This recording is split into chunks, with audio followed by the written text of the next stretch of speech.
விற்கவே தோணல. ஆ வழி இல்லைண்ணா. ஆ அப்படியே என்ன பண்ணிட்டேன், ஆ 5 கிலோ கிழங்கு இருக்கும். ஆ இதுக்கு மேலே வெளியில பூராவும் சுற்றி அடிச்சுக்கிட்டே இருக்காங்க. வைக்கிறதுக்கு வழியில் எல்லாம் அந்த கோயிலுக்கு நேரத்தில் ஆ எல்லாம் இந்த நேற்று போன பாரு நான் அந்த இந்த சைடு புளியோட சைடு ஆ எல்லாம் அந்த பிளாஸ்டிக் தான் வருது அந்த சைடில். ஆ மூட்டை கட்டிட்டு சாக்கு இல்லை. ஆ கிழங்கு இருக்காது இல்லையா?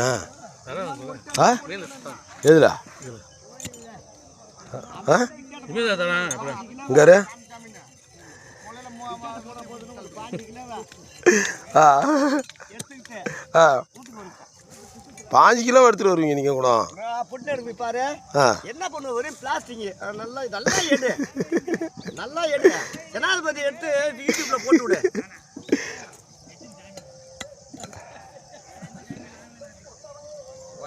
பிளாஸ்டிக் வெறும் பிளாஸ்டிக் வைக்கிறதுக்கு இரும்பே இல்லை.